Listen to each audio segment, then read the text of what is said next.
Reading from the Discourses of Epictetus, called How We Should Behave Towards Tyrants. If someone is superior in some respect, or at least fancies that he is when he isn't, it's altogether inevitable. Pride because of it. A tyrant, for instance, exclaims, "I'm the most powerful man in the world." Well then, what can you offer me? Can you ensure that my desires will never be impeded? How could you? Can you even achieve that in yourself? Come now, when you're on board a ship, do you place confidence in yourself or in the man who really knows what he's talking about? How far does your power really extend? Well, everyone pays me every attention, the tyrant says. Yes, and don't I attend to my donkey? Don't I wash his feet and clean him down? Don't you know that everyone attends to his own body, and to you too, as he does to his donkey? For in truth, who pays attention to you as a man? Please point him out. Who wants to resemble you? Who wants to emulate you as people sought to emulate Socrates? But, he replies, I can have you beheaded. Well said. I'd forgotten that one needs to attend to you as one attends to a fever or to the cholera. One should doubtless set up an altar to you just like they have an altar to fever in Rome, where the people beg the god to leave them in peace. What is it then that disturbs and frightens so many people? The tyrant or his guards? How so? In no way at all. It's impossible that that which is by nature free should be disturbed or impeded by anything outside of itself. No, indeed, it is our own judgments that disturb us. For when the tyrant says to someone, I'll have your legs shackled, one who attaches value to his legs will reply, no, have pity on me. While one who attaches value to his power of choice will say, if you think that will do you any good, go ahead, chain it up. You don't care? Not in the least. I'll show you that I'm the master. How will you do that? Zeus himself has set me free. Do you really suppose that he would allow his own son to be turned into a slave again? You're master of my corpse. Take that. I made the mistake of clicking on a link the other day, which took me to a social media site. 2 minutes in, I knew that it was a problem. The cortisol was flowing, the arguments were spinning, the confusion, the sense of disbelief and anger coming on strong. In a word, I was outraged. Outraged! Maybe you can relate to that. Outrage is one of the few unifying experiences of our time. And one nearly universal theme of our time's outrage is the fear of tyrants. Americans disagree about who the would-be tyrants are, profoundly, but we agree, it seems. They're out there, and they are to be feared. Well, I don't doubt that they're out there. But naturally, as a philosopher, I'm drawn to the question no one is asking. Why are they to be feared? So that's where we're going to turn to this guy that I want to introduce you to, an ancient Greek philosopher named Epictetus, Roman maybe we call him, from right around the 1st century CE. He lived in an age of tyrants. He was born during the reign of the Emperor Nero, who's remembered for many things, including having his mother murdered and his first wife executed, kicking his second wife to death while she was pregnant, killing hundreds of political enemies, including forcing the great Stoic Seneca, his former teacher, to commit suicide, and a number of acts unfit to be mentioned from the pulpit. But as far as tyrants go, Nero was truly one of the greats. Epictetus was born into slavery. His master was a secretary to the Emperor Nero. According to traditional sources, he injured Epictetus's legs so badly once during a violent beating that he limped for the rest of his life. You know what they say, like emperor, like secretary. However, he was permitted to study Stoic philosophy, and eventually he gained his freedom, possibly at the time of Nero's death when Epictetus was 18. He set up a small school in Rome where, and later, several years later, when the Emperor Domitian banished all philosophers from the city, if you've been to a philosophy conference, you can sympathize. He moved his school to Greece, where he taught for the rest of his life. The center of his teaching was that true freedom is available to all of us, no matter our external circumstances. His outlook was forged in grim experiences dealing with both tyrants and masters. The reading earlier was from one of his discourses, and here's the essence of the end of it as paraphrased by me. What really disturbs people? The tyrant? No. We are free by nature. The only thing that can disturb us are our own judgments. Suppose the tyrant says, I'll shackle your leg. Well, if you value your leg above that, you'll beg for mercy. But if you value your power of choice above your leg, you'll answer, chain it if you must. He'll yell back at you furious, but I'm your master. And you'll reply, you're nothing but the master of my corpse. Zeus has set me free, and no man can enslave a child of God. In the language of Stoic philosophy, God doesn't mean what you might think it refers to. It is sort of a vague concept of the universal rational order that shapes and directs the cosmos. In Greek, the word for that is logos, the root of our word logic, which does get to the idea. Rocks and trees are what they are without any say in the matter. They follow universal laws of necessity. But humans can reason. They can inquire, they can judge, they can choose for themselves. That's what Epictetus means by the power of choice. It's like a divine birthright that no one can take from us unless we willingly give it away. The only thing that can disturb us are our own judgments. It's a hard saying, but Stoicism is a philosophy of hard sayings made for hard times. This one is the core of Epictetus's message of freedom.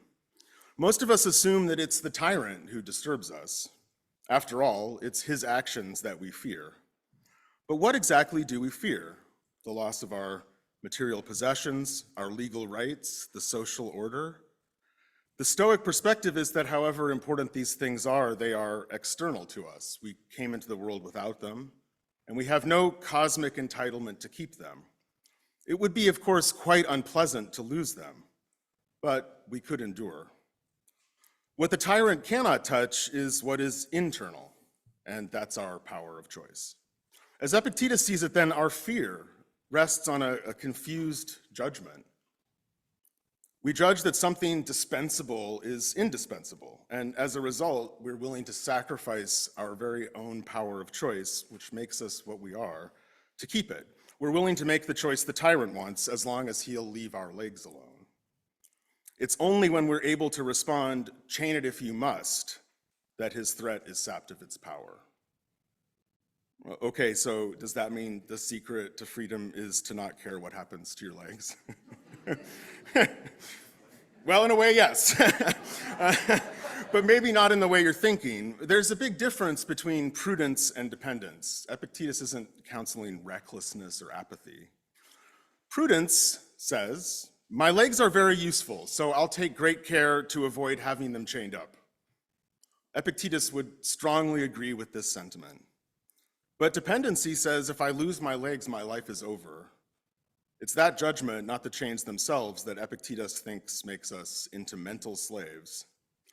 True freedom is in our mind. It's the tyrant who's truly a slave to his own insatiable fears and desires. Less severe versions of this kind of Stoic picture have made their way into popular culture. Reinhold Niebuhr's Serenity Prayer is well known, a standard part of 12-step recovery meetings. I'm sure you've heard it before. Grant me the serenity to accept the things I cannot change, the courage to change the things I can, and the wisdom to know the difference. The first line gets most of the attention. It's got the word serenity in it, and it's called the Serenity Prayer, so, you know. But it's the second and third that really flesh out the Stoic message. What is the difference between what I can change and what I cannot change? That's really not an easy question. The Stoic perspective is that most of us assume that it's obvious, but they think it's far from obvious. For Epictetus, my control extends over my own mind and no further. I can control my judgments, my desires, my agreements, and my refusals. But that's all. Outside of my control lies everything else. Other people's opinions, their threats, the weather, the outcomes of elections, the evil deeds of tyrants, the continued use of my legs. To try to control what you can't is to try to do what's impossible, which is perhaps the ultimate form of irrationality. On the other hand, and this is the second line, the courage to change the things I can, to fail to control what you can control is almost even worse. At one point, Epictetus reprimands his listeners. What's wrong with you? Have you forgotten that you are fragments of God? We have a godlike power over what we think, desire, and choose. It matters infinitely more than any external thing. It's this that every would-be tyrant counts on us to forget. Stoic indifference is often seen as a kind of emotional numbness. Indeed, many self-identified Stoics are deeply repressed people. But that's not how Epictetus thought about it. It's fine to complain, he says, I'm paraphrasing a bit, just don't do it in your inmost self. Emotions in Stoic psychology are trying to tell us things. Sometimes what they tell us is important to act on. In a tiger-filled jungle, your sudden fear that something is following you is probably worth paying attention to. But while informative, emotions, from the Stoic point of view, aren't particularly wise. They communicate in stark terms designed to get us to act without thinking. And they often try to tell us things that Stoics think are false. For example, your fear, instilled by the tyrant, is telling you that you couldn't endure the loss of your legs. But the Stoic thinks you can. When an emotion tries to tell you something false, it's not wise to believe it. That doesn't mean you should repress your emotions. On the contrary, if you do that, you'll never be able to distinguish the true ones from the false ones. If this sounds like something you might have heard a therapist say, there's a reason for that. Albert Ellis, one of the founding figures of cognitive behavioral therapy, it's more complicated always, but he explicitly credited Epictetus with really the essential core insights of his therapeutic modality, and that went on to influence a lot of contemporary therapy.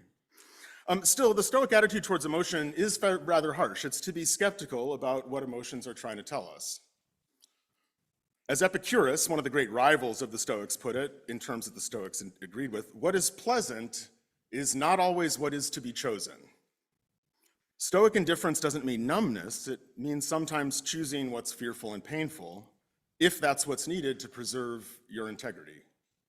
Stoics were fond of mental exercises like, imagine yourself being tortured in order to cultivate mental resistance. That sounds pretty awful. I'm not, but in a society where actually being tortured was a realistic possibility, it probably made some sense. In our current context, maybe the equivalent would be, imagine yourself being canceled. How does that make you feel? But back to the tyrant. Though his outlook might, the Stoic outlook might be severe, and it might sound unempathetic, it's designed to be an anti-tyrant virus. If you remember the Woody Guthrie guitar, it says, this machine kills fascists. I can imagine Epictetus endorsing a line like, the power of choice kills tyrants. Because by becoming indifferent to what's outside your control, you rob the tyrant of all their mental real estate. Someone who can only take from you what you're willing to live without is no more threatening than your donkey. And you handle a donkey with rope, not reverence. Perfect Stoic freedom is an attitude of complete indifference about all things outside of your control. Now, if that sounds impossible, Stoics agreed. They argued about whether it was actually impossible or just practically impossible, but they agreed no one could claim to have come anywhere near what they called sagehood.